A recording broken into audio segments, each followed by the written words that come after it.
ஜெய்பீம். நம்ம இப்போது என்ன பார்க்க போறோம் அப்படின்னாக்கா, சமூக பற்று அப்படின்ற அடிப்படையில் சமுதாய தொண்டு செய்வதற்காக நாம் நம்மை அர்ப்பணிப்பதற்காக ஒரு இயக்கத்திலோ அல்லது ஒரு கட்சியிலோ இணைந்து செயல்பட போகிறோம். அப்படி செயல்படும் போது நாம் தொடர்ந்து இயங்குவதற்கு பொருளாதாரம் ஒரு தேவையாக இருக்கும். அந்த வகையில் ஒரு சமூக தொண்டனாக மக்களால் போற்றப்படும் வகையில் செயல்பட வேண்டும். அதே நேரத்தில் அவர் தொடர்ந்து இயங்குவதற்கு பொருளாதாரமும் ஒரு முக்கிய தேவையாக இருக்கிறது. அதை அந்த சமூக தொண்டன் எவ்வாறு கையாண்டால் அவர் நேர்மையாக உறுதியோடு இருப்பார் என்பதை ஒரு கண்ணோட்டத்தோடு பார்க்கணும். இதில் 2 வகையான வழிமுறைகள் இருக்கிறது. அதை பற்றி கொஞ்சம் பார்க்கிறோம். ஒரு சமூக தொண்டாற்றக்கூடியவன் தான் சமூக தொண்டன் அப்படி சொல்லிடுறோம். அந்த வகையில் சமூக தொண்டனின் பொருளாதாரம், இதுதான் இந்த சப்ஜெக்ட். இதுல என்னன்னு பார்க்க போனீங்கன்னாக்கா, ஒரு கட்சி இருக்குது, ஒரு இயக்கம் இருக்குது.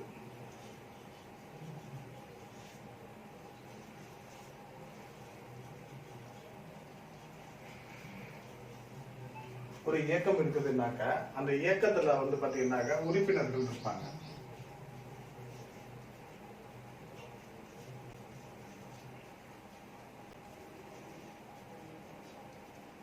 உறுப்பினர்கள் இருப்பாங்க. இந்த உறுப்பினர்களுக்கு பாத்தீங்கன்னாக்கா சந்தா,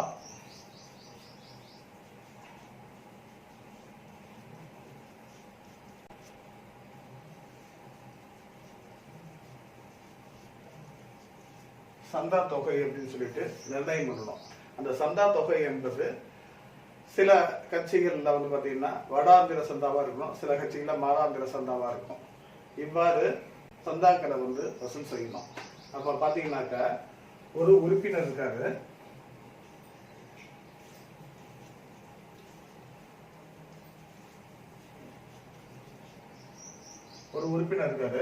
அவர் மாத சம்பளம் வாங்குறாரு. அந்த மாத சம்பளத்துல இருந்து ஒவ்வொரு மாதமும் தன்னுடைய சமூக தொண்டிற்காக என்ன பண்ணணும்னாக்கா 5% சந்தாவாக அவருக்கு அந்த இயக்கத்துக்கு கொடுக்கணும். அதாவது குறைஞ்சபட்சம் பாத்தீங்கன்னாக்கா 5% அப்படிங்கிறது, இப்ப அவர் 1000 ரூபாய் சம்பளம் வாங்குறாரு அப்படின்னு சொல்லி பாத்தீங்கன்னாக்கா, இதுல 5%ங்கிறது 5% நம்ம கனெக்ட் பண்ணோம்னாக்கா அவர் எவ்வளவு கொடுக்கணும்? 50 ரூபாய். 50 ரூபாய் கொடுக்கணும். அப்போ மீதி 950 ரூபாய் அவர்கள் தன்னுடைய குடும்ப தேவைகளுக்காக பயன்படுத்தி கொள்ளலாம். இப்படி ஒரு வரையறைய நாம கையாளணும்.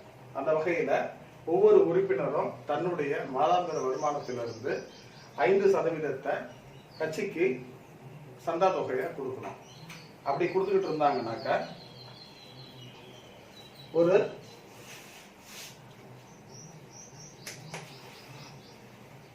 ஒரு பூத்துல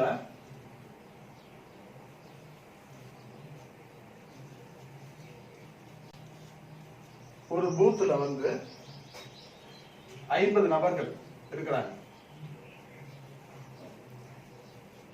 ஒரு பூத்துல 50 நபர்களை நாம உருவாக்கிட்டோம்னா 50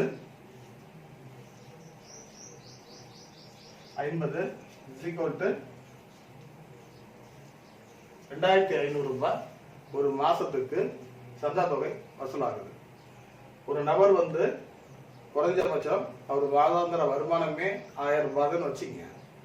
ஒரு மாசத்துக்கு 1000 ரூபாய் சம்பாதிக்கணும்னா அந்த 1000 ரூபாயில 5% கட்சிக்கு உறுப்பினர் சந்தாவா கொடுக்கிறாரு மாதம். அப்படி மாதம் அவர் கொடுக்கும் போது அந்த ஒரு நபர் 50 ரூபாய் கொடுக்கிறாருன்னா அங்க 50 நபர்கள் ஒரு பூத்துல, நான் சொல்றது ஒரு பூத்துக்கு குறைஞ்சபட்சம் 1000 ஓட்டு இருக்கும். அந்த 1000 நபர்கள்ல நாம 50 நபர்களை தான் உறுப்பினரா சேர்த்திருக்கிறோம். அப்படி உறுப்பினரா 50 பேர் சேர்த்துட்டோம்னா அந்த 50 பேர் 50 ரூபாய் வீதம் மாதம் கொடுக்குறாங்கனாக்கா ஒரு மாதத்துக்கு ஒரு பூத்துல 2500 ரூபாய் அந்த கட்சிக்கு வசூல் கிடைக்குது. புரியுதுங்களா? அந்த 2500 ரூபாயை கொண்டுதான் ஒவ்வொரு மாதமா வந்து நாம என்ன பண்றோம் அப்படின்னா, இப்போ 2500 ரூபாய் கிடைச்ச ஏற்பாடு ஒவ்வொரு சட்டமன்ற தொகுதியிலையும் கட்சி அலுவலகம் இருக்கும். ஒரு நகரத்திலையும் ஒன்றியத்தில் இருந்தால் ஒன்றிய அலுவலகம், ஒரு சட்டமன்ற தொகுதியில பாத்தீங்கன்னாக்க அங்க சட்டமன்ற தொகுதி அலுவலகம் இருக்கும். ஒரு மாவட்ட கமிட்டியில பாத்தீங்கன்னா மாவட்ட அலுவலகம் இருக்கும். இப்போ அந்த மாவட்ட அலுவலகத்துக்கும் சட்டமன்ற தொகுதி அலுவலகத்துக்கும் அதே மாரி பாத்தீங்கன்னா ஒன்றிய கமிட்டி அலுவலகத்துக்கும் வாடகை கொடுக்கணும். அந்த வாடகை கொடுக்கறதுக்கு இந்த மாரி ஒவ்வொரு பூத்துல இருந்தும் ஒரு தொகையை வந்து அந்த ஒவ்வொரு கமிட்டிக்கும் வாடகையாக நம்ம கொடுக்க வேண்டிய சூழல் இருக்கும். அப்ப என்னன்னாக்க இந்த பூத்துல கிடைக்கக்கூடிய அந்த 2500 ரூபாயை வந்து 40%, 2500 ரூபாயில வந்து 40% வந்து அந்த பூத்து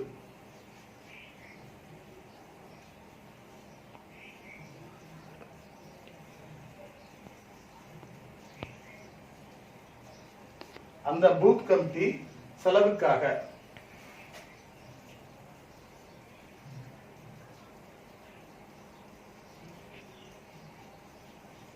அந்த பூத் கமிட்டி செலவுக்காக வச்சுக்கிட்டு மீதமுள்ள 60% அவங்க எங்க கொடுக்கணும் அப்படின்னு சொல்லி பாத்தீங்கன்னாக்க பூத்துல இருந்து ஒன்றிய கமிட்டி கொடுத்துடணும். அது போல ஒன்றிய கமிட்டி என்னன்னா அந்த ஒன்றிய கமிட்டியில குறைஞ்சபட்சம் ஒரு 50 பூத் இருக்குன்னு வச்சுங்க. ஒன்றிய கமிட்டியில ஒரு 50 பூத் இருக்குன்னா அந்த 50 பூத்துல இருந்தோம் வந்து 40% நிதி அப்படின்னு சொல்லி நீங்க இதுல பாத்தீங்கன்னாக்கா எவ்வளவு வருது? 1500 ரூபாய். 40% வந்து 1500 ரூபாய் இந்த நிதி வந்து வருது. அப்ப 50 பூத் இன்ட்டு 50 பூத் அப்படிங்கிறதுல வந்து 1500 ரூபாய்னாக்கா 5 25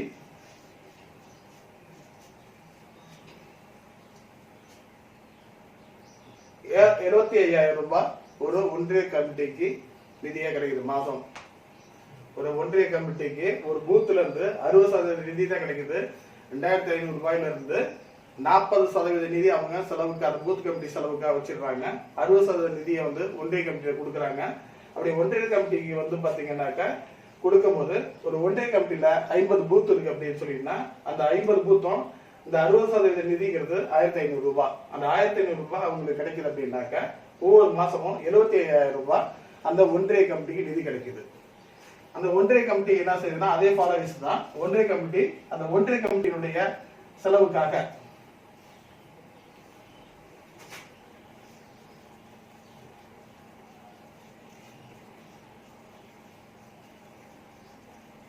ஒன்றிய கமிட்டி செலவுக்காக 40% அவங்க வச்சுக்கிட்டு மீதமுள்ள 60% அவங்க வந்து எங்க கொடுக்கணும் அப்படின்னா சட்டமன்ற தொகுதி கமிட்டிக்கு கொடுத்துடணும்.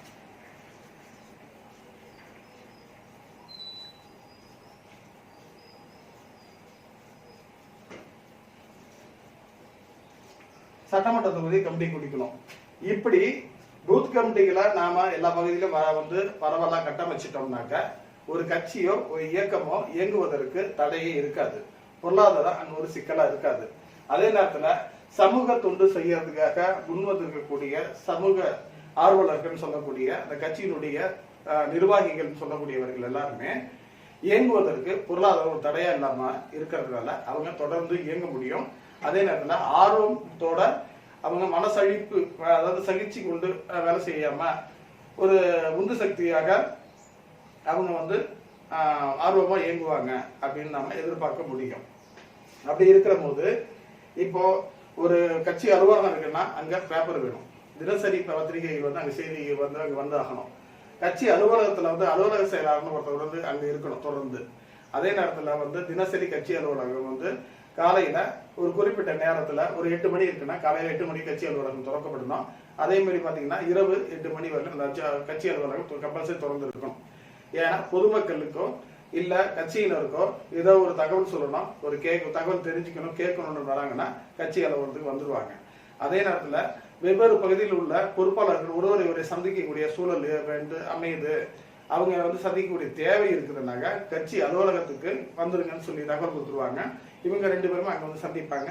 அப்ப ஒரு பிரச்சனையை சார்ந்தோ ஒரு நிகழ்வு சார்ந்தோ அவங்க திட்டமிட்டு பேசுவதற்கு அந்த வாய்ப்பு சரியாக அமையும்.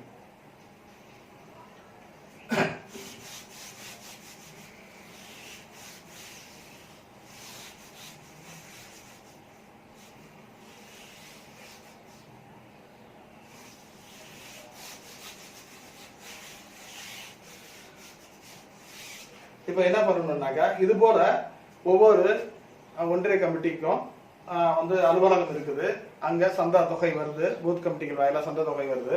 அப்ப என்னன்னா ஒரு அலுவலக செயலாளர் அங்க இருப்பார்.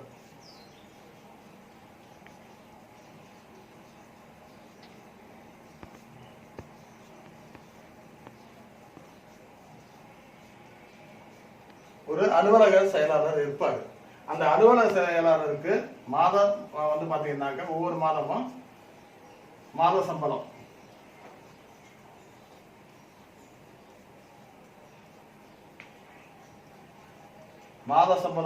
நம்ம கொடுக்கணும். ஏன்னா ஒருத்தர் அலுவலகத்துல தினசரி கட்சி அலுவலகத்துல காலையில 8 மணிக்கு வந்துட்டு இரவு 8 மணி வரையும் கட்சி அலுவலகத்தை திறந்து வச்சுட்டு அங்க வெயிட் பண்ணிட்டு இருக்காரு. அங்க வரக்கூடிய மக்களுக்காகவோ இல்லாத கட்சியினருக்கு தகவல் சொல்றதுக்கு அவர் அங்க காத்திருக்கிறாரு.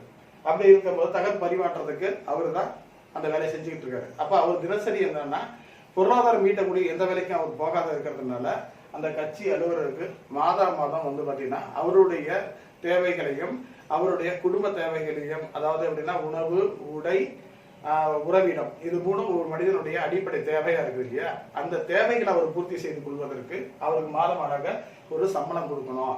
அந்த சம்பளம் எங்க கொடுக்கணும்னா இது போல உறுப்பினர் சந்தாயில வசூல் செய்யப்பட்டு அந்த ஒன்றிய கமிட்டிக்கு வரக்கூடிய நிதியில இருந்து ஒரு தொகையை நிர்ணயம் செய்து இவருக்கு மாதம் சம்பளம் கொடுக்கணும். அடுத்தது பாத்தீங்கன்னாக்க மக்களை நேரடியா சந்திக்கக்கூடிய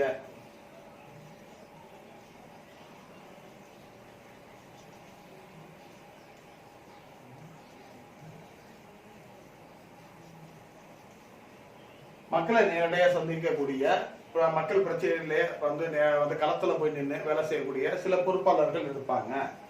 அவங்கல்ல சில பேர் எப்படி இருப்பாங்கன்னாக்க தொழில் செய்வாங்க, சொந்தமா ஒரு கடை வச்சிருப்பாங்க, இல்ல ஏதாவது ஒரு வணிக நிறுவனம் வச்சிருப்பாங்க. அப்படி இல்லாட்டினாக்க சம்பளத்துக்கு வேலைக்கு போகக்கூடியவர்களா இருப்பாங்க கட்சி பொறுப்பாளர்களை பொறுத்தளவு. அப்படி இருக்கிற போது ஒருத்தவர் ஒரு சம்பளத்து வேலைக்கு ஒரு உதாரணத்துக்காக சொல்றேன்னாக்கா, ஒருவர் தினக்கூலி வேலையாக ஒரு கொத்தனார் வேலைக்கு போயிட்டு இருக்காருன்னு வச்சுங்க. அவர் ஒரு கொத்தனாராவே இருக்கிறாரு. திடீர்னு மதியானம் ஒரு 3 மணிக்கு ஒரு இடத்துல ஒரு பிரச்சனை அப்படின்னு சொல்லிட்டு அவர் பொறுப்பாளராக இருக்கிறதுனால அவருக்கு தகவல் கொடுக்குறாங்க. பொதுமக்கள்கிட்ட இருந்து தகவல் அவருக்கு கிடைக்குது. உடனடியாக அவர் அந்த வேலையை விட்டுட்டு உடனே போக முடியுமா அப்படின்னாக்கா அந்த சூழல் அந்த இடத்துல அமையுமா அப்படின்னா சில இடங்கள்ல சந்தேகமா தான் வரும். அது சந்தேகக்கூடியதான். காரணம் சந்தேகம் எதுக்கு சொல்றேன்னா, எல்லாருக்கும் அந்த வாய்ப்பு கிடைக்காது. இப்ப என்னன்னா அவரு அந்த இடத்துல வேலை செய்யறதுக்கான அப்ப அந்த மெட்டீரியல் சொல்லக்கூடிய அந்த கலவை இருக்கு இல்லையா, கலவை போட்டு வச்சிருப்பாங்க. இவர் வெளியில போயிட்டாருன்னா அந்த கலவை வேஸ்டேஜ் ஆகணும், அந்த பில்டிங் ஓனர் ஒத்துக்க மாட்டான். அப்படி இருக்கும் போது அந்த வேலையை கலவையை தீர்த்துட்டு அவரு போகணும். அதே நேரத்துல அவரு வேலை செய்யக்கூடிய ஒரு மேஸ்திரியோ அல்லது ஒரு பொறியாளர் இன்ஜினியரோ என்ன பண்ணுவாருனாக்கா, நீ காலையில வேலைக்கு நீ உன் வேலை டயத்தை முடிச்சுட்டு எங்க வேணா போய்க்க, என் வேலையை எனக்கு முடிச்சு கொடுத்துட்டு போகணும் தான் யாரும் இருந்தாலும் பேசுவாங்க. அவர் அந்த சூழல் இருக்கிறதுனால உடனடியாக அவரால் வெளியில வர முடியாது. இந்த சூழல் இருக்கும். அப்படி இருக்கும் போது அவர் அந்த 5 மணி 6 மணிக்கு அவர் வேலை முடிச்ச உட்பட்டு தகவல் கிடைச்ச இடத்துக்கு வருவாரு. அதுக்கு முன்னாடி அவரால் வர முடியாது. ஆனால் ஒரு இடத்துல கலவரமா ஒரு பிரச்சனையா வந்துருச்சுன்னா ஒரு தகவல் கிடைச்ச உடனே ஒருவருக்கு அந்த ஸ்பாட்ல போய் உடனே அட்டன் பண்ணணும் அப்படின்னாக்கா கட்சி அலுவலகத்தில் யாருக்கு அப்படின்னாக்கா அவைலபிளா யார் இருக்கிறாங்க பொறுப்பாளர்கள்ல அவைலபிளா அப்படின்னாக்கா நம்ம கட்சியில ஒரு 20 பேர் பொறுப்பாளர்கள் இருக்கிறாங்க அப்படின்னாக்கா ஒன்றிய கமிட்டியில ஒரு 20 பேர் இருக்கிறாங்க அப்படின்னாக்கா இந்த கட்சி அலுவலர்னு சொல்லி அலுவலக செயலாளர் போட்டிருக்கோம்ல அவர் கான்டாக்ட் பண்ணுவாரு.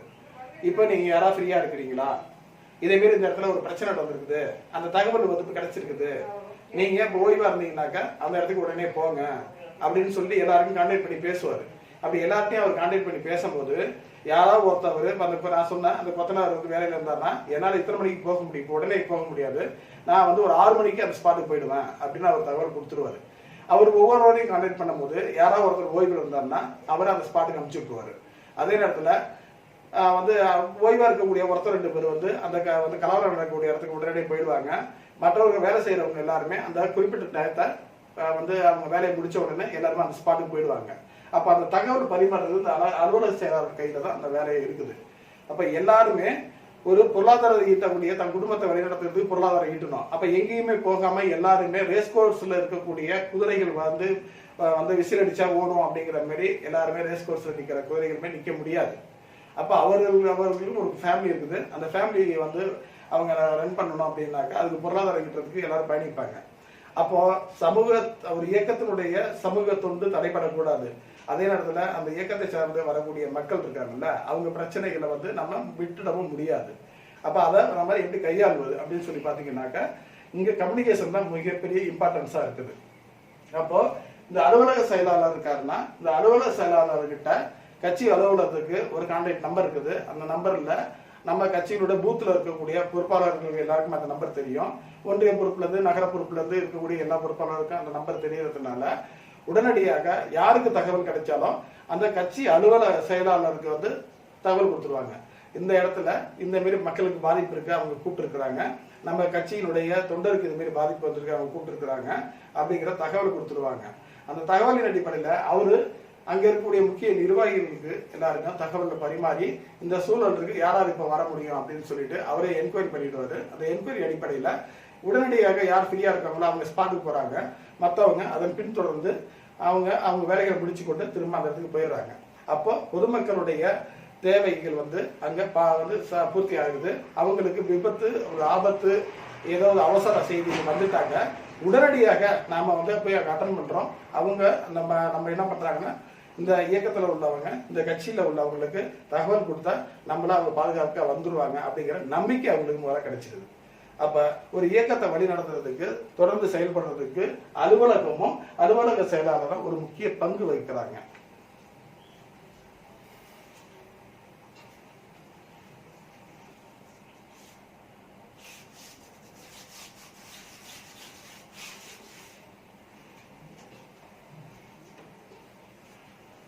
இப்போ ஒவ்வொரு கட்சி பொறுப்பாளர்களும் எப்படி இருக்கணும் அப்படின்னாக்கா இந்த மாதிரி அலுவலக செயலாளர் தகவல் கொடுத்துட்டாரு. அவரு அந்த இடத்துக்கு போறதுக்கு சிலர் கார் வச்சிருப்பாங்க, சில பேர் மோட்டார் வாகனங்கள், அதாவது பைக்கு எக்ஸல் போன்ற மொபைல் போன்ற வாகனங்கள் வச்சிருப்பாங்க, சில சைக்கிள் வச்சிருப்பாங்க. எப்படியோ அவங்க அந்த ஸ்பாட்டுக்கு வந்துருவாங்க. அவங்க அங்க வந்தவர்படி என்ன செய்யணும் அப்படின்னு ஒரு நிலைப்பாடு இருக்குது. என்ன செய்யணும் அப்படின்னாக்கா அவரு எங்க இருக்கிறாரோ அதுல இருந்து அந்த ஸ்பாட் எங்க இருக்கோ அங்க அவர் வந்துடுறாரு. அவர் அங்க வந்ததுக்காக அவருக்கு பொருளாதாரம் அங்க தடை ஏற்படுமா, அவருக்கு பணம் கொடுக்கணுமா அப்படின்னு சொல்லி பார்த்தோம்னா இங்க ஒரு விஷயத்த நம்ம கவனிக்கணும். என்னன்னா நாம சமூகத்தை முன்னேற்றத்துக்காக, சமுதாய தொண்டுக்காக வந்திருக்கிறோம். அப்படி இருக்கும்போது நாம ஒரு முழுநேர பணியாளராக கட்சிக்காக இயங்குறோம் அப்படின்னு நாம கட்சியில நம்மள அர்ப்பணிச்சிட்டோம் அப்படின்னாக்கா குடும்பத்துக்காக பொருளீட்டுற வேலை என்னோட வேலையா இருக்கக்கூடாது. 2 விஷயத்த நம்ம கவனிக்கணும். ஒருவர் முழுமையாக ஒரு இயக்கத்துக்கு தன்னை அர்ப்பணித்தல்.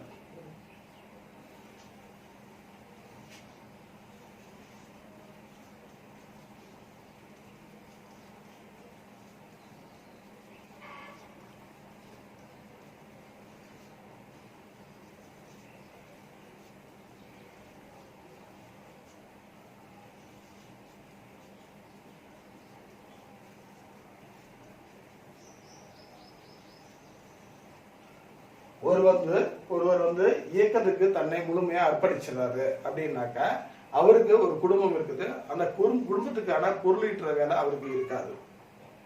அப்படி அவர் குடும்பத்துக்கு பொருளீட்டக்கூடிய வேலை அவர் இருக்குன்னா அவரு ஒரு இயக்கத்துக்கு தன்னை முழுமையா அர்ப்பணிக்கிறேன்னு அவர் சொல்றது அது நாடகமா தான் இருக்கும் அப்படிங்கிற தவிர அவரால் உண்மையாக தன்னை அந்த இயக்கத்துக்காக அர்ப்பணிக்க முடியாது. ஏன் காரணம் அப்படின்னு நம்ம சொல்றோம்னாக்க அவருக்குன்னு ஒரு குடும்பம் இருக்குது. அதுக்காக பொருளீட்டணும்னாக்க அவர் எங்க இருப்பாருன்னா இந்த அலுவலக செயலாளர் நமது கட்சி ஆபீஸ்ல இருக்கக்கூடிய இடத்துல அவர் தங்கிக்கிறாரு. ஆனா தங்கிட்டு இந்த அலுவலக செயலாளர்கிட்ட வரக்கூடிய தகவல் அடிப்படையில இந்த தகவலை தெரிஞ்சுட்டு நான் உடனே அந்த ஸ்பாட்டுக்கு போறேன்னு இவர் போயிட்டு அங்க என்ன பண்ணுவாரு, அந்த பிரச்சனையை சந்திக்கிறாரு.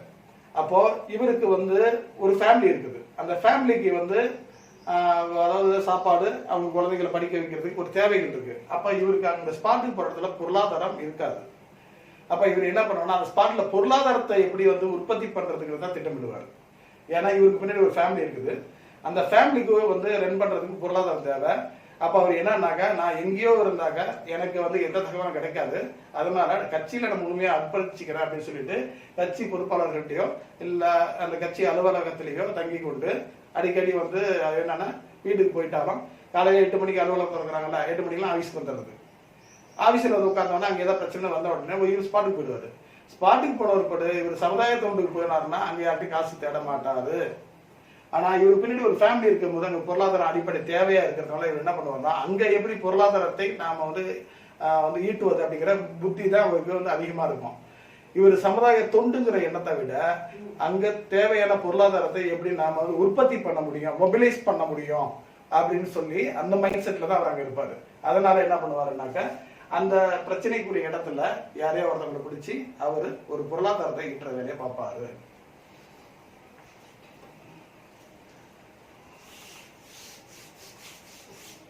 அதே நேரத்துல இயக்கத்துக்காக நம்ம முழுமையா அர்ப்பணிக்கல, எனக்கு ஒரு ஃபேமிலி இருக்குது. ஆனா அது என்னன்னா நான் அதாவது பகுதி நேரமாக கட்சி பணி செய்தல்.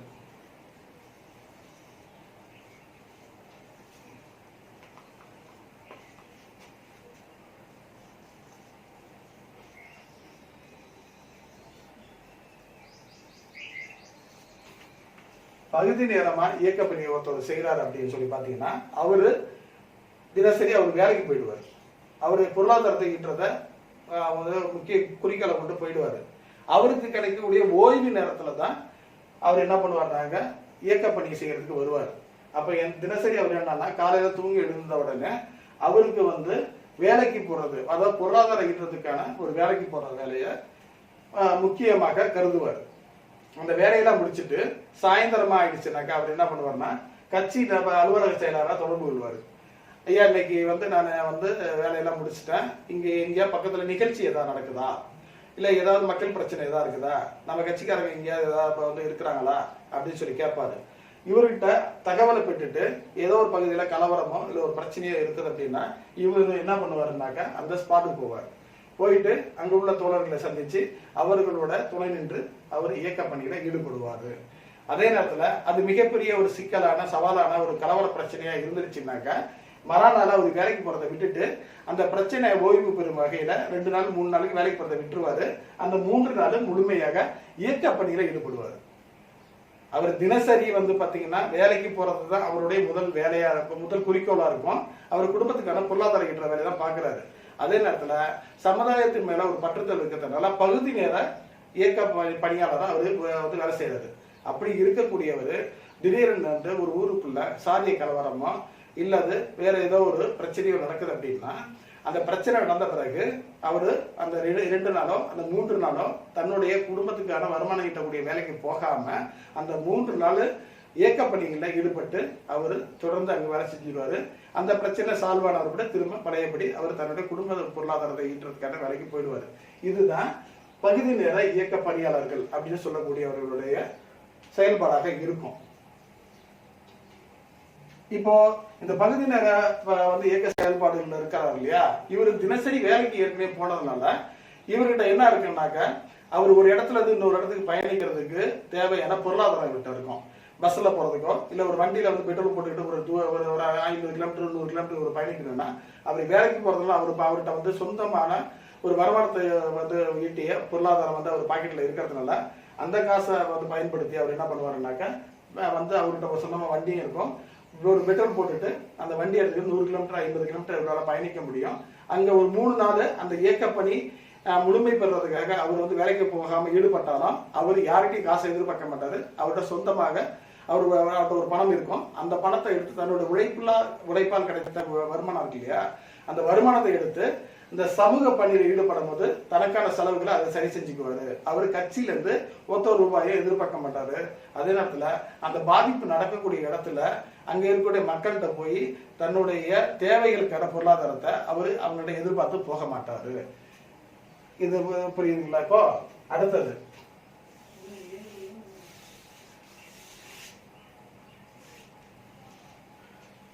ஒருத்தவர் எந்த வேலைக்குமே போகல, அவரு எங்க போறாரு, என்ன பிரச்சனை வருது, எங்கே போகிறது அப்படிங்கிறதுக்காக தினசரி காலைல தூங்கி வந்த உடனே நீட்டாக ட்ரெஸ் பண்ணிடுறாரு, அழகாக போயிடுறாரு, வந்து மக்களை சந்திக்கிறேன் அப்படின்னு சொல்லிட்டு இப்படியே ரவுண்ட்ஸில் போவார். அப்படி இருக்கக்கூடியவர்கிட்ட பொருளாதாரம் இல்லை. அவர் எப்படி நேர்மையாக மக்கள் தொண்டு செய்ய முடியும்? அவருக்கு சொந்தமா பிசினஸ் இல்லை. அதே நேரத்தில் அவருக்கு வருமானம் வரக்கூடிய வகையில் ஒரு அபார்ட்மெண்ட், ஒரு காம்ப்ளெக்ஸ் இருக்குது, வாடகை விட்டுருக்காரு அப்படின்னாக்கா இவர் வேலைக்கு போக வேண்டிய அவசியம் இல்லை. இவர் வந்து இயக்க பணியை இல்லை மக்கள் தொண்டை செய்யறதுக்காக தினசரி காலைல தூங்கி எழுந்த உடனே அதை ஈடுபட்டு வெளில வந்துடுறாரு. அப்போ இவர் வேலை செய்யாடி போனாலும் இவருக்கு நிரந்தர வருமானம், ஒரு குடும்பத்துக்கு தேவையான நிரந்தர வருமானங்கிறது ஒரு அபார்ட்மெண்ட் வச்சிருந்தா அது மாதாந்திர வாடகை கிடைக்கும். அப்படி இல்லாட்டா ஒரு காம்ப்ளெக்ஸ் வச்சிருக்காரு, ஒரு மாதாந்திர வாடகை கிடைக்குது. அப்படி ஏதாவது ஒரு நிறுவனம் வச்சிருக்கிறாரு, அந்த நிறுவனத்தை பார்த்துக்கிறதுக்கு அவங்க ஃபேமிலி மெம்பர்ஸே இருக்கிறாங்க, இவர் அங்கே போக வேண்டிய தேவையில்லை. அப்போ அவங்க குடும்பத்துக்கு தேவையான வருமானம்ங்கிறது நிரந்தரமாக அவங்க இருக்கிறதுனால இவருடைய வருமானத்தை அவங்களுடைய குடும்பம் சார்ந்து இல்லை. அப்படிங்கிறதுனால இவர் தன்னை வந்து இயக்கத்துக்காக அர்ப்பணிச்சுக்கிட்டு போயிட்டு இருக்காரு. அப்படின்னாலும் அவருடைய செலவுக்கு அவர் இயங்கக்கூடிய இடத்துக்கு அவர் வீட்டிலேருந்தே பொருளாதாரத்தை எடுக்க முடியும். தினசரி அவர் வீட்டை விட்டு வெளில வரும்போது அவங்க வீட்டில் உள்ளவங்க தினசரி அவர் செலவுக்காக ஒரு 500 ரூபாயோ 200 ரூபாவோ நீங்கள் செலவுக்கு வச்சிங்க அப்படின்னு சொல்லக்கூடிய அவருக்குன்னு ஒரு ஃபண்டை ஒதுக்கிடுவாங்க. அந்த ஃபண்டை எடுத்துக்கிட்டு அவர் தினசரி வந்து இயக்க பணிக்காக வெளியில் அவர் வந்துடுவார். அந்தமாரி சூழல் இல்லாதவங்க தினசரி தூங்கி இருந்து வெளியில் வீட்டை விட்டு வெளியில் போகிறாரு அப்படின்னா எங்கே போகிறோன்னு அவருக்கு தெரியாது. அப்போ என்னன்னா கால் பண்ண போக்கில் வெளில வந்துடுவார். அவருக்கு சாப்பிடணும், மத்தியானம் சாப்பாடு இருக்குது, டீ சாப்பிடணும், ஒரு இடத்துல உட்காந்துருக்காரு, இன்னொரு இடத்துல பயணிக்கணும். அப்போ அவருக்கு தேவையான பொருளாதாரத்தை எங்கேருந்து அவருக்கு கிடைக்கும்? அப்போ அவருடைய எண்ணம் எங்கே இருக்கும்? இப்போ எங்கேயோ யாராவது கூப்பிட்டாங்கன்னு நம்ம போகணும். தினசரி இப்போ நம்ம வந்து மத்தியானம் ஆனவொடனே பசிக்குது, சாப்பிடணும், கையில் பணம் இல்லை, என்ன நினைப்பில் இருப்பார்? அவரோட கண்ணோட்டம் ஃபுல்லாக இப்போ யாராவது வரமாட்டாங்களா, யாராவது வந்தாங்கன்னாக்கா சாப்பாடு வாங்கி கொடுக்க மாட்டாங்களா, நல்லா சாப்பாடு வாங்கி கொடுக்க மாட்டாங்களா அப்படிங்கிற ஏக்கத்திலேயே உட்காந்து இருப்பார். அடுத்த நாள் யாராவது வந்தாங்கன்னா என்ன நல்லா இருக்கீங்களா போறீங்கன்னு பேசிட்டு சரி சாப்பாடு வைப்பாடு வாங்கி கொடுங்க கூச்சம் நம்ம கேட்பாரு. அது தப்புன்னு நான் சொல்லலை, கேட்பாரு, பசிக்கு கேட்கறது தப்பு இல்லை. ஆனால் அதே நேரத்தில் யாராவது வந்தாங்கன்னா அவர்கள்ட்ட பொருளாதாரத்தை எப்படி நாம் வந்து மொபிலைஸ் பண்ணுறது, அந்த பொருளாதாரத்தை எப்படி உற்பத்தி பண்ணுறங்கிற ஏற்கனவே திட்டமிட்ட மைண்ட் செட்டோட அங்கே உட்காந்துக்கிட்டு ஏதோ ஒருத்தவங்க வந்து வறுமையில் உள்ளவங்க ஏதோ ஒரு ஆபத்துன்னு சொல்லிட்டு அவரை வந்து சந்திக்கிறாங்க அப்படின்னா உடனே பார்த்தோடனே சரி அப்படியா சார் அங்கே போனோம், ஒரு 1000 ரூபாய் பணம் தந்துருப்பா, நான் அங்கே வந்துடுறேன், ஒரு கார் இப்படி ஒரு ஆட்டோ இப்படி, ஏன்னா இவர்கிட்ட தான் வண்டி இல்லையே, வண்டியே இருந்தாலும் பெட்ரோல் போட காசு இல்லையே. அப்போ வந்தவர்கிட்ட என்ன பண்ணுவார், நீ கார் எடு, நீ வந்து ஆட்டோ இப்படி அப்படின்னு சொல்லிட்டு அவர்கிட்ட முதல்ல செலவு வைப்பார். அதுக்கப்புறம் போனவர் போகிற வழியிலே சாப்பாடு வேணும், சாப்பிட்டு போயிடலாமா அப்படிம்பாரு. அப்புறம் போகிற வழியில் சாப்பிட்றதுக்காக நல்ல ஹோட்டலாக பார்த்து அவங்களே சாப்பாடு வாங்கி வச்சு சாப்பிடுவார். இதெல்லாம் முடிச்சுட்டு அவர் அங்கே போயிட்டு அவங்களெல்லாம் பார்த்து முடிச்சுட்டு சரி உங்கள் பிரச்சனையை பார்த்துருங்க, நாளைக்கு வர சொல்லியிருக்காங்க, நாளைக்கு நானும் வந்துடுறேன், நீங்கள் என்ன பண்ணுறீங்க, எனக்கு இந்த இடத்துல நேற்று சந்திச்சோம் இல்லையா அதே இடத்துல வந்து என்னை கூப்பிட்டு வந்துருங்க, நாங்கள் வந்து வெயிட் பண்ணுறோம்னு சொல்லிட்டு இவர் கிளம்பிடுவார். போகும்போது நான் அங்கேருந்து வீட்டுக்கு வேற போகணும், ஆட்டோவில் தான் போகணும், ஐயோ பர்ஸில் இல்லை பணம் வேற இல்லை, பணம்கிட்ட ஏதாவது உங்கள்கிட்ட இருந்தால் கொஞ்சம் கொடுங்களா அப்படின்னு சொல்லிட்டு அந்த ஆபத்துன்னு நம்மளை நாடி வந்தவர்கிட்ட ஒரு பணத்தை வாங்கிக்கிட்டு செலவுக்கு வேணும்னு சொல்லி அவர் வாங்கிட்டு போயிட்டார். அப்போ மறுநாள் காலையில் அந்த தேவை இருக்குது அந்த ஆபத்தில் உள்ளவங்களுக்கு. அப்போ இவர் இந்த இடத்துல இருப்பார் அப்படின்னு சொல்லிட்டு இவங்க காலையில் என்ன பண்ணுவாங்க, அதே இடத்துக்கு போவாங்க.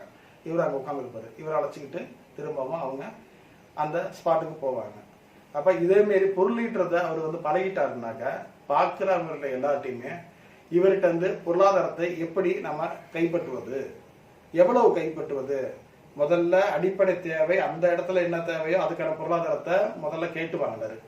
அதுக்கப்புறம் ஃபிக்ஸட் பண்ண ஆரம்பிச்சுருவார். என்ன பண்ணுவாருன்னா, நான் ஒரு இடத்துக்கு வந்தேன்னா எனக்கு இவ்வளோ ரூபாய் நீங்கள் கொடுத்தாகணும், நான் வந்துட்டேன்னா எனக்கு இவ்வளோ ரூபாய் கொடுத்தாகணும்னா அந்த பிரச்சனையிலேருந்து யார் ஆபத்துலேருந்து யார் வராங்களோ அவங்கள்ட்ட அதிகாரம் பண்ணி ஃபிக்ஸட் பண்ணி சொல்கிற நிலையை உற்பத்தி பண்ணி விட்டுருவோம். அப்போ இவர் சொல்லுவார், நான் சமுதாய தொண்டுக்காக இருக்கிறேன், ஏன்னா சமுதாயத்துக்காக முழுமையாக நான் அர்ப்பணிச்சிட்டேன், நான் சமுதாய பணி செஞ்சுக்கிட்டு இருக்கிறேன் அப்படின்னு இவர் சொல்லுவார். ஆனால் இவருடைய சூழல் அந்த பொருளாதாரம் சார்ந்த சிந்தனை இது வந்து சமுதாய தொண்டுக்கும் சமுதாய பணிக்கும் தன்னை அர்ப்பணிச்சதாக இருக்காது.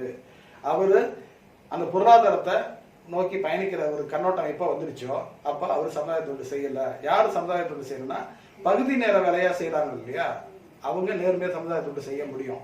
இல்லாட்டி போனா முழுசா தன்னை இயக்கத்துக்கு அர்ப்பணிச்சுக்கணும்னு சொல்றவங்க குடும்ப வருமானத்திற்காக பொருளீட்டணுங்கிற எண்ணம் அவங்கள்ட்ட மொத்தமா வெளில போயிடணும். அப்ப குடும்பத்துல இருந்து அவங்க வந்து அப்பாற்பட்டு வெளியில வந்துடணும்.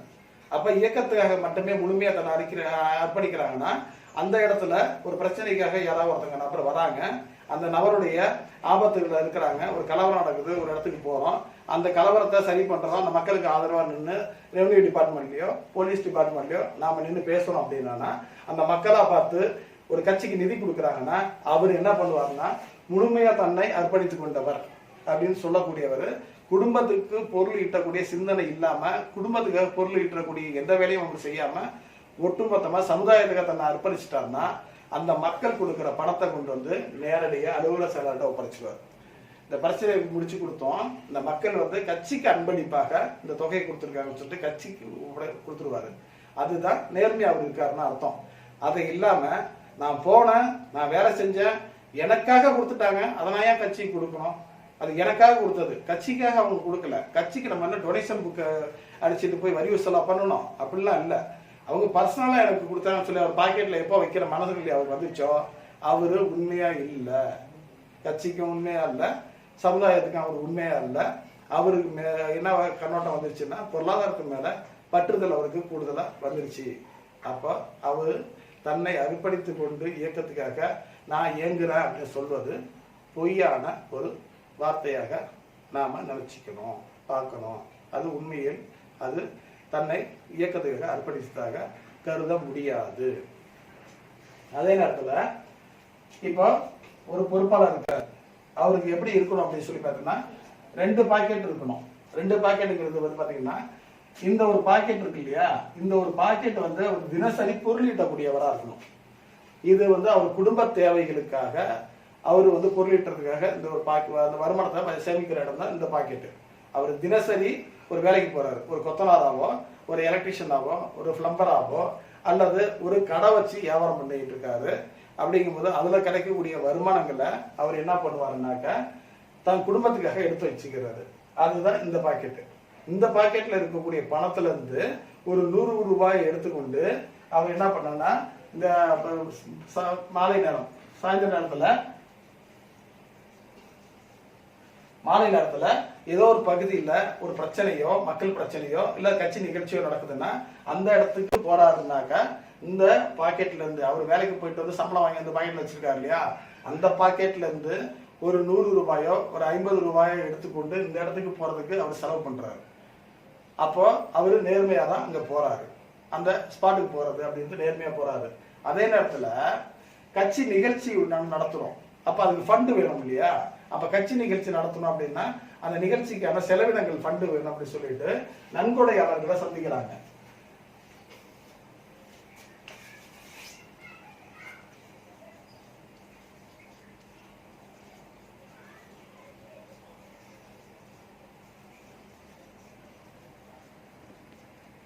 நன்கொடையாளர்களை சந்திச்சு நாங்க இப்போது ஒரு கட்சி நிகழ்ச்சி ஒன்று வச்சிருக்கிறோம், அந்த நிகழ்ச்சி நடத்துவதற்கு இவ்வளவு ரூபாய் செலவாகுது, அதாவது ஃபிளெக்ஸ், போஸ்டரு, மேடை, ஒளிபெருக்கி அப்படி போன்ற செலவுகள்லாம் இருக்கு இல்லையா, அந்த செலவுகளுக்கு எல்லாம் சேர்த்து ஒரு குறிப்பிட்ட தொகை செலவாகுது.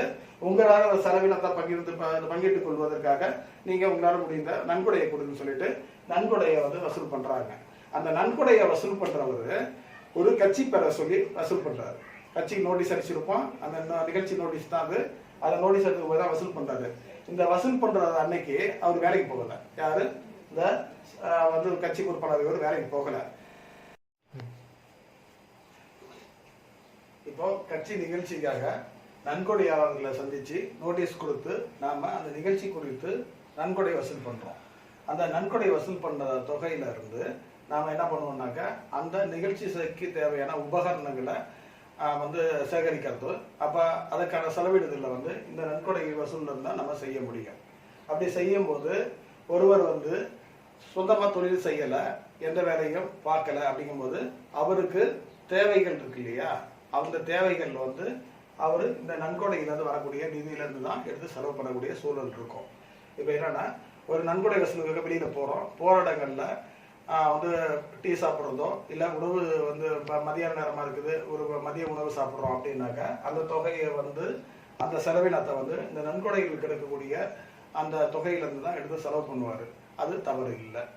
ஆனால் அவர் தன்னுடைய குடும்பத்தினுடைய செலவினம் சொல்லக்கூடிய நம் குடும்பத்தாருக்கு உணவளிப்பதற்கு அந்த குடும்ப நிகழ்வுல வந்து செலவினங்கள் பல்வேறு செலவினங்கள் இருக்கும். அந்த செலவினத்துக்காக இந்த நன்கொடை தொகை ரூபாயிலிருந்து அவர் எடுக்கக்கூடாது. அப்படி எடுத்தாருனாக்க அவரு இந்த பாக்கெட் வந்து நன்கொடைகள் வசூல் பண்றது கட்சி நிதி அப்படின்னு சொல்லக்கூடியது. இதுக்கு பேரு கட்சி நிதி. இந்த கட்சி நிதி வந்து கட்சி நிகழ்ச்சிகளை செய்வதற்கு மட்டும்தான் நாம வசூல் பண்றோம். நன்கொடை வசூல் அப்படின்னு சொல்லி நன்கொடையாளர்கிட்ட வசூல் பண்றோம். இந்த வசூல்ல இருந்து அவரு வந்து என்ன பண்ணணும்னாக்க ஒரு தொகையை தான் இயங்கும் போது டீ சாப்பிட்றதுக்கோ சாப்பாட்டுக்கோ இல்லை ஒரு வாகனத்தை எடுத்துக்கொண்டு இதற்காக பயணிக்கிறோம் அப்படின்னா அந்த வாகனத்துக்கு எரிபொருள் போடுவதோ அந்த மாதிரி செலவினங்கள்ல அவருங்க சேர்ந்து எல்லாருமே செலவு பண்றது வந்து செய்யலாம். அது தவறு இல்லை. அது அந்த இயக்க செயல்பாடுக்கு உண்டான செலவினங்கள்ல அது கணக்கில் வந்துடும். அது கட்சி நிதி எவ்வளவு வசூல் செய்யப்பட்டிருக்கு, அப்போ இந்த நிகழ்ச்சி வந்து ஏற்பாடு செஞ்சு நடத்துவதற்கு என்னென்ன செலவுகள் அப்படின்னு வரவு செலவு கணக்கு எழுத போது வரவும் செலவும் ஒப்பிடும் போது அதற்குள்ள இந்த செலவினங்கள் அந்த செலவு பகுதியில் பதிவு பண்ணப்பட்டிருக்கும். வரவு வந்து எவ்வளவு ரூபாய் வந்திருக்குன்னு ஆல்ரெடி நன்கொடை வசூல் செய்யப்பட்ட அந்த பதிவேட்டில் பதிவு பண்ணப்பட்டிருக்கும். அப்போ நிகழ்ச்சி முடிச்சுட்டு கணக்கு பார்க்கும் போது மீதி தொகை இருக்குதா பற்றாக்குறை இருக்குதா அப்படிங்கிறத பொறுத்து என்ன செய்யறது அப்படின்னு பார்த்தீங்கன்னா உறுப்பினர்கள் கொடுத்த அந்த சந்தா தொகையிலிருந்து பற்றாக்குறை இருந்தால் அந்த நிகழ்ச்சி தேவையான தொகையை எடுத்து நம்ம செலவு பண்ணுவோம். அப்படி மீதம் இருந்ததுன்னா திரும்ப கட்சி நிதின்னு சொல்லிட்டு அதை திரும்ப அந்த கமிட்டியிலேயே ஒப்படைச்சிடுவோம். இதுதான் நடைமுறையில் நாம செய்ய வேண்டியது. அதே நேரத்தில் தன்னுடைய குடும்பத்திற்கு பையனை படிச்சுட்டு இருக்க அந்த செலவுக்கோ இல்லை வீட்டில் உள்ளவங்க உடல்நிலை பாதிக்கப்பட்டிருக்கிறாங்க, அப்புறம் வந்து வீட்டில் வந்து மளிகை ஜாமான் வேணும் அப்படிங்கிறதுக்காக இந்த நன்கொடை வசூல் வந்து அவர் எடுக்கிறார் அப்படின்னாக்க அவர் சமூக பணிக்காக அங்கே வந்தார் அப்படின்னு நம்ம கருத முடியாது. அதே நேரத்தில் அவர் வேலைக்கு போகக்கூடியவர் தான். அந்த 3 நாள் 4 நாள் வந்து அவர் என்ன பண்ணிட்டார் அப்படின்னாக்கா வேலையை விட்டுட்டு இந்த நன்கொடை வசூலுக்கு உள்ள வந்துடுறாரு, கட்சி பணி செய்யறதுக்கு உள்ள வந்துடுறாரு. அப்படி இருக்கும் போது அந்த 3 நாள் 4 நாள் அவர் வந்து தன்னுடைய குடும்பத்துக்கான வருமானத்தை வந்து அவர் இழந்துட்டு வந்துட்டாரு. அதனால அவரு வீட்டுக்கு போகும்போது இந்த நன்கொடை வசூல் இருந்து ஒரு தொகையை வந்து அவர் குடும்பத்துக்கு எடுத்துட்டு போறதுல தவறு இல்லை அப்படின்னு நம்ம சொல்ல வந்துட்டோம்னா அது மிகப்பெரிய தவறுகளை வழிவகுக்கிறதுக்கு காரணமா அமைஞ்சிடும். எப்படின்னா ஒருத்தர் வந்து ஒரு 500 ரூபாய் எடுத்துட்டு போறாங்க அப்படின்னு சொல்லி நாம விட்டுட்டோம் அப்படின்னு சொல்லி பார்த்தீங்கன்னா ஒரு 5 நபர்கள் வந்து இந்த நிதி வசூல்ல பங்கெடுத்து கொண்டு போறாங்கன்னாக்கா இந்த 5 நபர்களுடைய மொத்த தொகை வந்து 2500 ரூபாய். ஒரு நாளைக்கு 2500 ரூபாய். ஒவ்வொருத்தரும் 500 ரூபாய் எடுத்துக்கிறாங்கன்னா தினசரி 2500 ரூபாய் 5 பேர் இருக்கிறாங்கன்னா செலவாயிடுது. அதே நேரத்தில் அவங்க மதிய சாப்பாடு செலவு,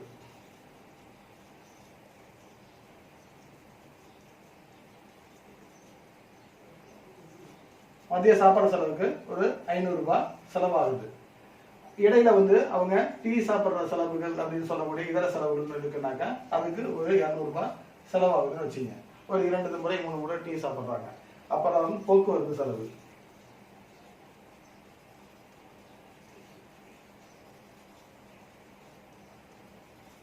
போக்குவரத்துக்கான செலவுன்னு சொல்லி பார்த்தீங்கன்னாக்கா ஒரு 500 ரூபாய் செலவாகுது.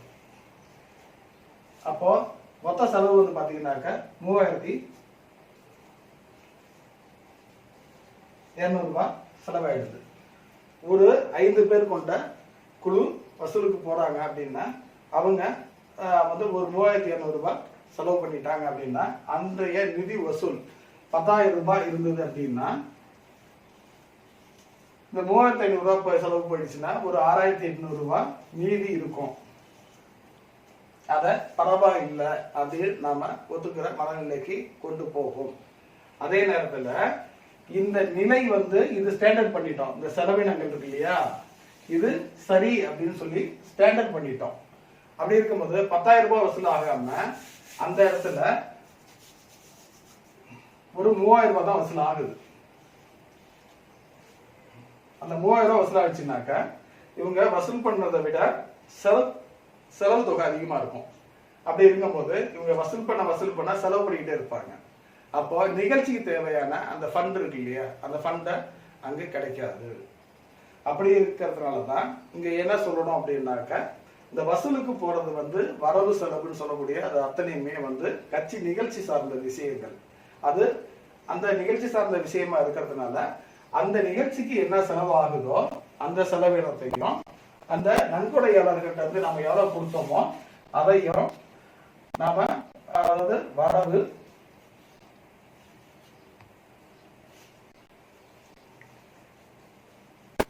செலவு அப்படின்னு சொல்லி நம்ம எழுதுவோம் அப்படின்னாக்க அது நிகழ்ச்சி சார்ந்த வரவு செலவுகளா இருக்கணுமே தவிர, நாம இதே மாதிரி என்னுடைய சொந்த வேலையை விட்டுட்டு நான் கட்சி வேலைக்கு வந்துட்டேன், அதனோட என்னுடைய சம்பளத்தை நான் இந்த வசூல்ல தான் எடுப்பேன் அப்படின்னு சொல்றதுக்கு இருக்கு இல்லையா, அது நாம சமுதாய பணி செய்த கணக்குல வராது. அது வந்து நாம சுயநலமா இருக்கிறோம் அப்படிங்கிற கண்ணோட்டத்துல தான் அதை பார்க்கப்படணும். நான் வந்து வேலைக்கு போனா எனக்கு 1000 ரூபாய் சம்பளம் கிடைக்கும், ஆனா கட்சி வேலைக்கு வந்துட்டேன் எனக்கு 1000 ரூபாய் நீங்க கொடுத்துதான் ஆகணும் அப்படின்னு சொல்லி ஒருத்தவர் பேசி அந்த எதிர்பார்ப்போட ஒருத்தர் செயல்பட்டாருன்னா அது வந்து சமூக தொண்டோ இல்லை கட்சிக்காக தன்னை அர்ப்பணித்துக்கிட்டு இயக்கப்பணி செய்ய வந்ததாக கருத முடியாது. அவர் சம்பளத்துக்கு வேலை செய்ய ஒரு லேபர். அதே அந்த இடத்துல அவர் கட்சி பொறுப்பாளர் இருக்குன்னு அவசியம் இல்லை. நாம எப்போ சம்பளம் ஒருத்தர் கொடுக்கணும் முடிவு பண்ணிட்டோமோ அதை கட்சி பொறுப்பாளராக இருக்கிறது தேவையில்லை. யாரோ ஒருத்தர் 2 பேரை நாம அந்த நிகழ்ச்சி சார்ந்து வாங்க வசூல் பண்ணுறது கூட்டு போய் வசூல் பண்ணி சம்பளத்தை கொடுத்து போயிட்டே இருக்கலாம். அதுக்கு அவருக்கு கட்சி பொறுப்பு தேவையில்லை.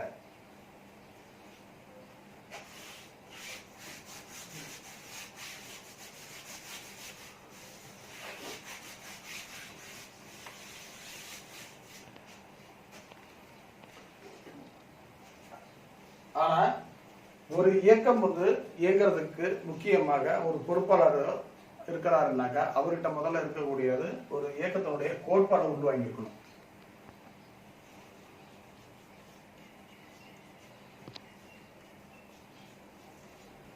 ஒரு இயக்கத்தினுடைய கோட்பாடு அவர் வந்து உள்வாங்கியிருக்கணும், முழுமையா அவருக்கு புரிஞ்சிருக்கணும். அப்புறம் மக்கள் தொண்டு செய்யக்கூடிய மனப்பான்மை இருக்கணும்.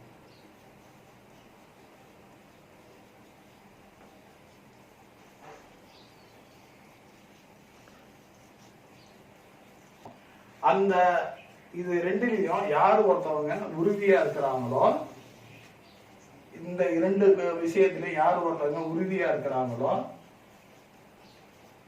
அவங்கதான் சமூக தொண்டுக்கு தன்னை அர்ப்பணிப்பாங்க.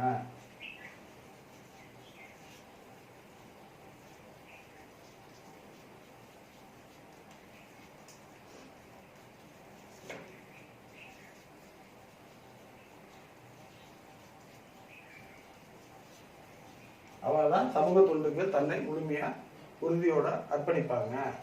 அப்ப பொருளாதாரம் எவ்வளவு காசு பணம் அந்த கட்சியில வந்து பழக்கத்துல இருந்தாலும் அவரு அந்த நிதியில இருந்து தன்னோட குடும்பத்துக்கு எடுத்து போகிற மனப்பான்மை அவருக்கு வராது.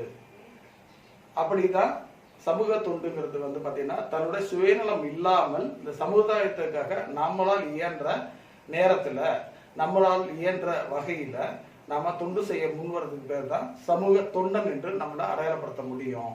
அந்த எண்ணம் இல்லாம இந்த இயக்கத்துக்கு போயிட்டா இந்த இயக்கத்தின் பெயரை சொல்லிக்கொண்டு இந்த கட்சியின் பெயரை சொல்லிக்கொண்டு நாம பொருளீட்ட முடியும் அப்படிங்கிறதுக்காக ஒருவர் இயக்கத்துல வந்து ஒரு கட்சியில வந்து பொறுப்பெடுத்து செயல்படுறாரு அப்படின்னா அவரு சமூக தொண்டுக்காக வரல, தன்னை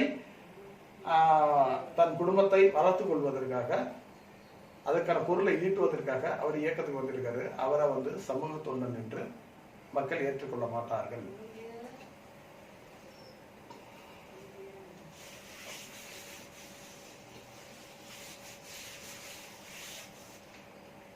அதே நேரத்தில் வந்து பாத்தீங்கன்னா தன்னுடைய உழைப்புல கிடைக்கக்கூடிய வருமானத்துல இருந்து ஒரு தொகை இருக்கு இல்லையா, அவர் வேலைக்கு போயிட்டு ஒரு 1000 ரூபாய் சம்பாதிக்கிறாரு இல்லையா, அந்த 1000 ரூபாயில இருந்து ஒரு 50 ரூபாயோ ஒரு 100 ரூபாயோ கட்சி செயல்பாட்டுக்காக அவரு கொடுக்கலாம். அது தவறு இல்லை. 100 ரூபாய் ஒரு நாளைக்கு ஒருத்தர் ஒரு 10 நாள் வேலைக்கு போறாரு, 1000 ரூபாய் சம்பளம் வராது. அவரு அந்த 1000 ரூபாய் தொகையில இருந்து என்ன பண்றாருன்னா கட்சி செயல்பாட்டுக்காக போகும்போது ஒரு 100 ரூபாய் செலவு பண்றாரு அல்லது 50 ரூபாய் செலவு பண்றாருன்னு வச்சுங்க. அது தவறு இல்லை. அவரு இந்த பாக்கெட்ல இருந்து தன்னுடைய குடும்ப வருமானம், சொந்த வருமானத்தில இருந்து கட்சிக்கு செலவு பண்றாரு. இது தப்பு இல்லை. அது என்னன்னா, இந்த பாக்கெட்ல உள்ள வருமானத்தை இந்த பாக்கெட்டுக்கு அவர் கட்சி செலவுக்காக, அதாவது கட்சி செலவினங்களுக்காக 100 ரூபாய், தன்னுடைய உழைப்பில் வந்த 1000 ரூபாயில இருந்து ஒரு 100 ரூபாய இந்த கட்சிக்காக செலவு பண்ணக்கூடிய பாக்கெட்டுக்கு மாத்துறாரு. இது சரி. ஆனால் எக்காரணத்தை கொண்டும் கட்சி செலவினங்களுக்காக, கட்சி நிகழ்ச்சிக்காக வசூல் பண்ணப்பட்ட தொகை இங்க இருக்கு இல்லையா, இந்த தொகையிலிருந்து ஒரு 100 ரூபாயை இந்த பாக்கெட்டுக்கு அவர் மாத்திட்டாருன்னா அவர் கட்சிக்கு மட்டும் இல்ல சமூகத்துக்கு துரோகம் செய்யறாரு அப்படின்னு தான் மக்கள் பார்ப்பாங்க. அதனால இங்க ஒரு பொறுப்பாளருக்கு முதல்ல என்னன்னா, நிதியை கையாளுற விதத்துல நேர்மை இருக்கணும்.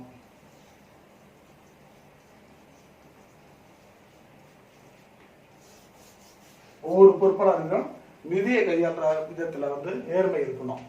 அதே நேரத்துல ஒரு விஷயம், அதாவது ஒரு பிரச்சனை இருக்குது, யாருக்கோ ஒரு ஆபத்து, அவங்க நம்மளை நாடி வந்திருக்கிறாங்க, அவங்கள்ட்ட அந்த பிரச்சனைக்காக சப்போர்ட்டடா நம்ம போயிருக்கிறோம்.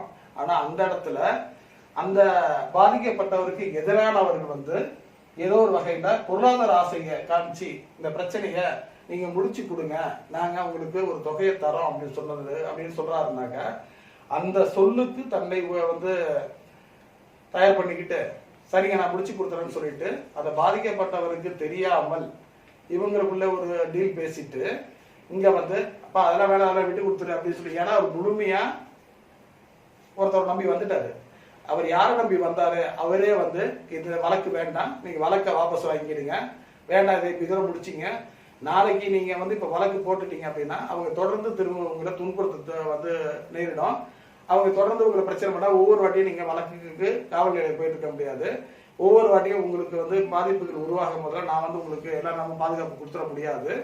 அதனால இது சமாதானமா போயிட்டுன்னா இந்த பிரச்சனை இதோட முடிச்சிருங்க, அவங்கள நான் கூப்பிட்டு கண்டிச்சிடுறேன், இனிமே அவங்க உங்கள்கிட்ட தொந்தரவு வராத அளவுக்கு நான் அவங்களை இப்பயே நான் மிரட்டி விட்டுறேன் அப்படின்னு சொல்லி அவர் டீல் பேசிட்டாருனாக்க அவரு சமூகத்துக்கு நேர்மையா இருக்காரா? இல்ல. அவரு அங்க மறைமுகமா ஒரு பொருளாதார ஈட்டுறதுக்காக யாரு தன்னை நம்பி வந்தாரு. அப்போ ஒரு பொறுப்பாளர்கிட்ட மிக முக்கியமா இருக்கக்கூடியது எது அப்படின்னு சொன்னா, நம்மளை நாடி வந்தவர்கள்ட்ட நாம அவருக்கு அரணா இருக்கணும், அவருக்கு பாதுகாப்பா இருந்து அவங்க பிரச்சனைகளை நேர்மையான முறையில அவங்களுக்கு பாதுகாப்பா நம்ம முடிச்சு கொடுக்கணும். அதை விட்டுட்டு அவருக்கு நம்மளை யாரு நம்மளை நாடி வந்திருக்காங்களோ அவருக்கு எதிரானவர்கிட்ட நாம மறைமுகமா தொடர்பு கொண்டு அவர்கிட்ட அவர் ஏதாவது பொருளாதாரம் கொடுக்குறேன், அதனால நீங்க ஏதாவது கம்ப்ரமைஸ் முடிச்சு கொடுத்துருங்க அப்படின்னு சொன்னா ஒரு அநீதிக்கு நாம துணை போறதா அது அந்த துணைப்புற செயலா மாறிடும். அதனால நாம எப்பயுமே நம்மளை நாடி வந்தவர்கிட்ட அவருக்கு நேர்மையா இருக்கிறதுல உறுதியா இருக்கணும். அதுதான் ஒரு மனித இயல்பு, ஒரு மனித நேயம் என்று சொல்லக்கூடியது. அதே வகையில அந்த நம்மளை நாடி வந்தவரையே நாம மிரட்டி, உனக்கு நாளைக்கு நீ பெட்டிஷன் கொடுத்துட்டு போற, உனக்கு இந்த கலவரத்துல நீங்க பெட்டிஷன் கொடுத்துட்ட, அவங்க வாபஸ் வாங்கி அந்த வழக்கு வேண்டாம்னு சொல்றாங்க, நீங்க உறுதியா நின்றுட்டீங்க, நாளைக்கு போற வழியில வர வழியில ஏதாவது உங்களை செஞ்சுட்டா என்ன பண்றது? அதே நேரத்துல நாளைக்கு தொடர்ச்சி ஏதாவது பிரச்சனை பண்ணிக்கிட்டே இருந்தாங்கன்னாக்கா அந்த பிரச்சனையை அப்போலாம் நீங்க நாங்க உங்களுக்கு துணையா நின்று எல்லா நேரமும் நிற்க முடியுமா? அதனால ஊருக்குள்ள பகை வேண்டாம், நீங்க இந்த பகை இதோட முடிச்சிருங்க, நாங்க அவங்கள கண்டிச்சிடுறோம், அவங்க இனிமே அது மாரி ஏதாவது தொந்தரவு பிரச்சனை வச்சுக்கிற மாதிரி இருந்தாங்கன்னா அதுக்கப்புறம் நாங்க பாத்துக்கிறோம், அதனால நீங்க விட்டு கொடுத்து போங்க, நாளைக்கு நீங்க இதுல விட்டு கொடுக்காம போயிட்டீங்கன்னாக்கா நாளைக்கு அவங்க உங்களை ஏதாவது செய்யறதுக்கு வாய்ப்பு இருக்குது, நாளைக்கு ஏதோ ஒன்று பண்ணிட்டாங்கன்னாக்கா இது சின்னதா போற பிரச்சனைய நாளைக்கு உங்களுக்கு ஏதாவது பாதிப்பு அதிகமாயிடுச்சுன்னா என்ன பண்ண போறீங்க? அப்ப தொடர்ந்து நீங்க கோர்ட்டு நீதிமன்றம் அப்படின்னு அலைய போறீங்களா? இதெல்லாம் நமக்கு தேவையா அப்படின்னு சொல்லிட்டு நம்மளை தேடி வந்த ஒரு நபரை நாம த்ரெட்டன் பண்ணி அவரை பயமுறுத்துறோம், அச்சுறுத்துறோம், மனமாற்றம் செய்யறோம் அப்படின்னாக்கா அது சமுதாயத்துக்கு செய்கின்ற துரோகம், நம்மளை நாடி வந்தவருக்கு செய்கின்ற துரோகம். அவ்வாறான செயல்களில் ஒரு பொறுப்பாளர் ஈடுபடுறாருனாக்கா நாளைக்கு யாரு நம்மளை நாடி வந்தாரோ அவரே போய் சொல்லுவாரு, நான் இவரை நாடி போனேன், இவர் இந்த பிரச்சனையை சரியா முடிச்சு கொடுப்பாருன்னு நினைச்சு போனேன், அவரு அவங்களோட டைப் பண்ணிட்டு அவங்களுக்கு எதிராக என்னையே மிரட்ட ஆரம்பிச்சிட்டாரு அப்படின்னு சொல்லிட்டு போய் அவங்க பிற சொந்தக்காரங்கள்ட்ட பிற மக்கள்கிட்ட எல்லாத்தையும் அவங்க சொல்ல ஆரம்பிப்பாங்க. அதேமாரி சொல்றதுனால அவரு எந்த இயக்கத்தை சார்ந்திருக்காரோ அந்த இயக்கத்துல உள்ளவங்க எல்லாருமே கைக்கூலிகள், அவங்க எல்லாம் காசுக்கு அடிமையானவர்கள், அவங்க எல்லாம் சரியில்லாதவங்க அப்படின்னு மக்கள் மத்தியில ஒரு செய்தி பரவ தோன்றும். அது அந்த இயக்கத்தில் இருக்கக்கூடிய மற்றவர்களுக்கும் அந்த இழிவு நிலையை வந்து சேர்க்கும். அந்த இயக்கத்து வளர்ச்சிக்கு அது மிகப்பெரிய ஒரு தடையாக அமையும். அதனால நாம ஒரு இயக்கத்தில் இருக்கிறோம் அல்லது ஒரு கட்சியில் இருக்கிறோம்னா அது மக்களுக்கும் அந்த இயக்கத்துக்கும் கட்டுப்பட்டவராக, நேர்மையானவராக, உறுதியோடு எந்த விஷயத்திலையும் காம்ப்ரமைஸ் செய்து கொள்ளாம நாம நிற்கணும்.